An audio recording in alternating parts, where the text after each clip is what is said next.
Oi, professor, não vai ter slide porque eu vou explicar como essa aula vai funcionar. Eu gosto de aulas que parecem uma conversa. Até gosto de slides, mas eu gosto de conversar. E aí eu, como aluna, gosto de fazer anotações sobre como vai fluindo essa conversa, porque eu vou lembrando de pouco em pouco, então eu vou seguir essa linha de raciocínio, mas eu sei que não é todo mundo que funciona assim. Então, o que acontece? Eu fui no Achei Leobá. Eles ficam... Eu vou colocar o endereço e os contatos deles, redes sociais aqui. E como eu entrei em contato com eles? Eu entrei em contato pelo site, e aí eu liguei, e eles me passaram o contato da Kelma, que é uma funcionária que faz parte da religião e que também trabalha lá. E foi com ela que eu fui agendando a minha visita técnica.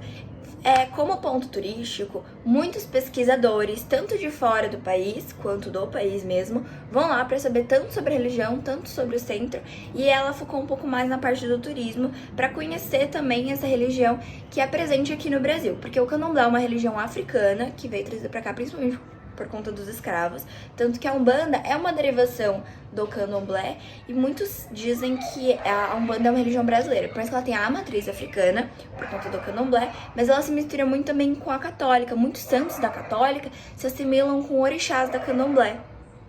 E aí foi assim que nasceu a Umbanda, se eu não me engano. Mas esse é um centro de candomblé, que é muito mais tradicional e segue as linhas certinhos. Também foi me explicado que cada centro funciona de uma forma. Eles têm a matriz, os mesmos rituais, as mesmas coisas, mas o candomblé funciona... Cada casa de candomblé funciona desse jeito, assim como eu acho que é em todo lugar. Cada igreja tem as suas coisas, assim, cada centro tem suas peculiaridades, mas segue os mesmos conceitos. A Inaugura é um centro turístico religioso. O horário de funcionamento da secretaria, se não me engano, é das 9 às 17, mas ele fica aberto 24 horas para todas as pessoas da região que precisam de acolhimento. Tem capacidade, ele não tem custo, já que é uma entidade religiosa, tem capacidade para 560 pessoas, geralmente, mas em dias de festa, comemorações, pode receber até 3.000 pessoas. Eles, inclusive, às vezes tem que colocar um telão do lado de fora para conseguir que todas as pessoas que queriam ir pro evento possam ter pelo menos uma certa visão e participação de como tá funcionando. E a responsável é Paula de Ança. Ele foi inaugurado em 1950 no centro de São Paulo, onde ainda era proibido e pessoas eram presas. E aí, em 1963, foi fundada pelo Pai Caio, e depois o Pai Caio passou para a Mãe Silva, e da Mãe Silva agora é a Paula de Ança, que é a mãe da casa. Em 1963, até 1963, as pessoas eram presas por participar do candomblé. E em 1976, foi passado para a unidade do Jabaquara.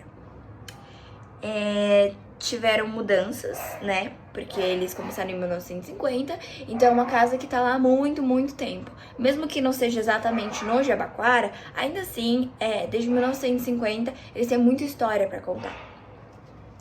Sobre a estrutura do lugar. Eu considero que precisa de uma reforma, porque tá lá há muito, muito, muito tempo. É um lugar muito bonito, é um lugar que tem bastante da natureza, é muito...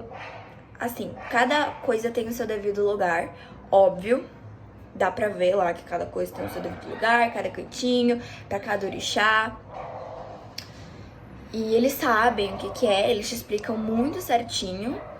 Mas eu acho que precisa de uma reforma porque não tá tão bonito visivelmente. Por mais que seja uma entidade religiosa, não precisa ter toda essa beleza, esse atrativo, não é com isso que você vai.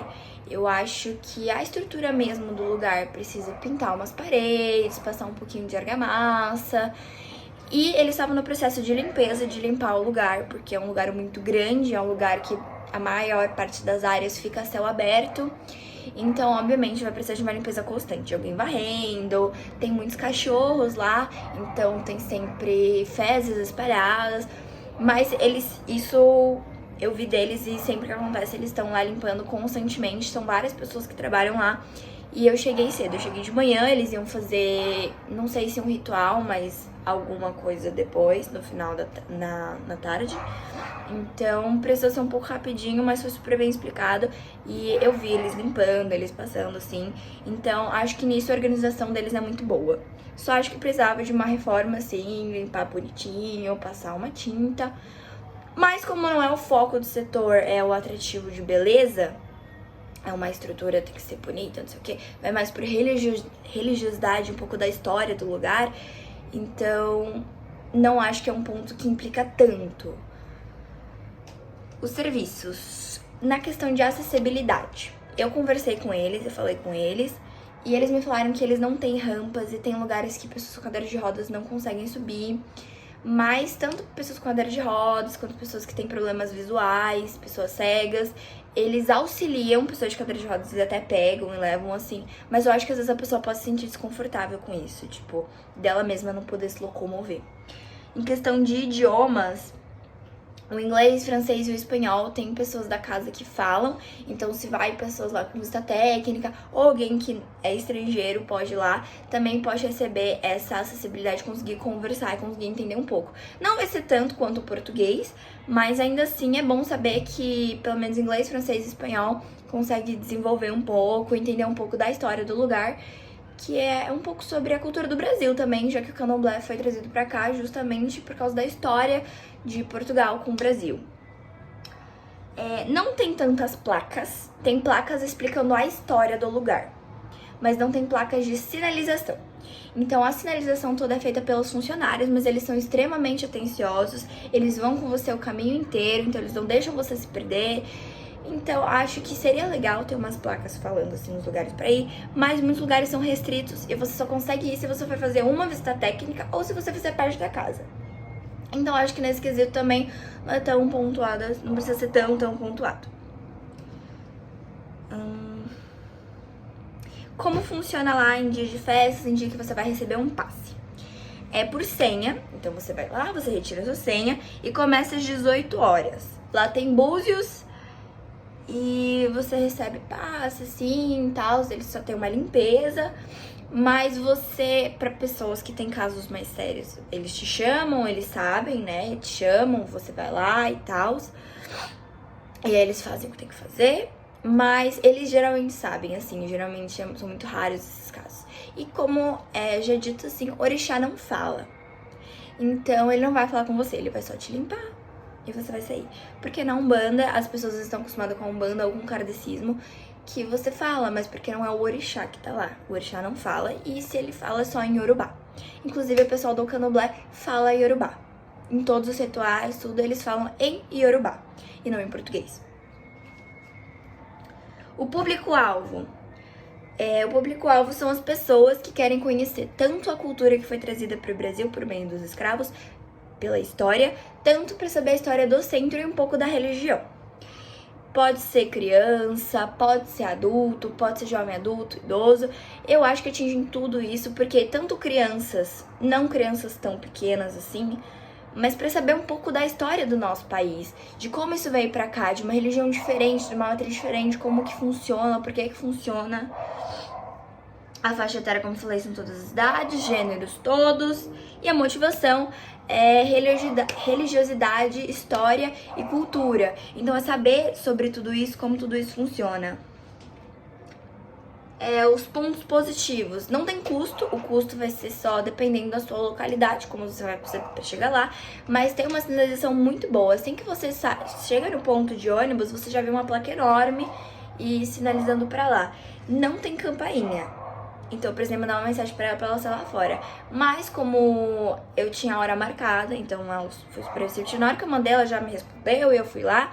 Mas eu acho que quando é pra visitação de pessoas pra tomar passe, pra jogar tarô, geralmente tá aberto mesmo. Como eu falei, eles são abertos das 9 às 17, a secretaria. Então acho que tem essa funcionalidade maior.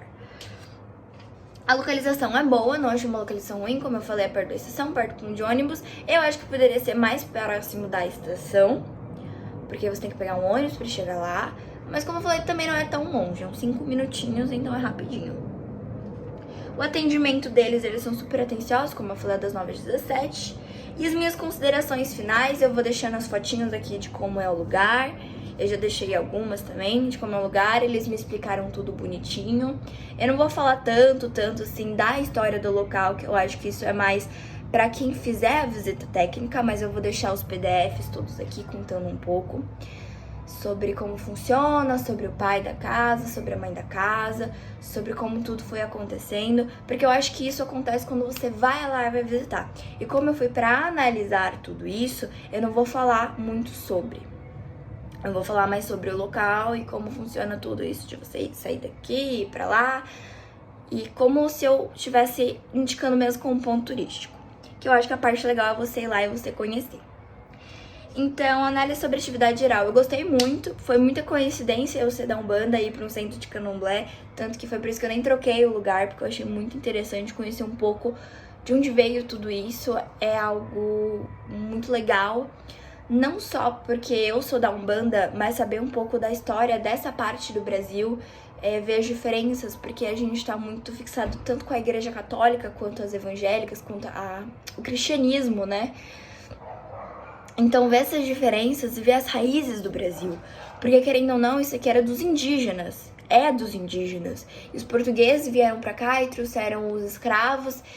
E eles são parte do Brasil, sim.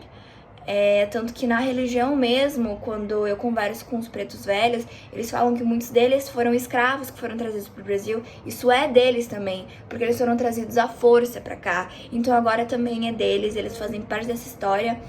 E é bom saber que o Brasil é um lugar vasto, extenso, é um lugar gigante. E tem tantas culturas, principalmente as que foram trazidas à força pra cá e as que vieram pra colonizar, né? E depois vieram, foi tudo misturado.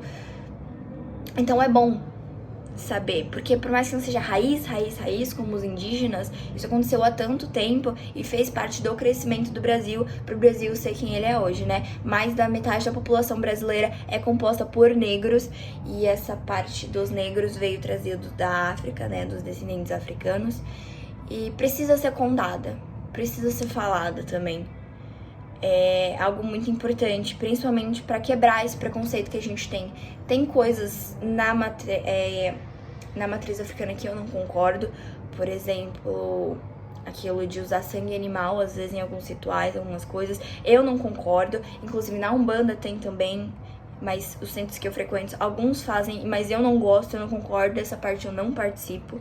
Mas eu respeito a religião, porque é a cultura deles. E se não é proibido por lei, não tá infringindo nada, por mais que eu não concorde, ainda assim faz parte da cultura deles e é nosso dever respeitar. E sugestões que eu tenho é, como eu falei, acho que precisa de uma reforma no lugar, acho que eles deveriam abranger em acessibilidade, porque como eu falei, tem pessoas que ficam constrangidas em ir lá e precisar ser carregada, não conseguir ter essa imersão. E é isso, e acho que também falta um intérprete para pessoas surdas e mudas também, porque, se eu não me engano, eles não têm alguém que fale em Libras. Se tiver, vai ser muito bom, porque ele também consegue participar e entender um pouco da história desse lugar. Mas é muito bom, o contato com eles é muito positivo também, eles respondem rápido, estão sempre em contato, eles tentam ver o dia melhor, porque é tanto pra vocês quanto pra eles, pra ter essa visita, são super explicativos, eles passam por cada cantinho, explicam o que é cada coisa, e por mais que você pense que vai ser muita coisa, não é maçante, não é chato, é super legal. E eles são muito, como eu falei, são super receptivos e vão te ajudar em tudo que você precisar, todas as dúvidas que você tiver, eles dão espaço pra você perguntar também. Então foi uma experiência muito positiva.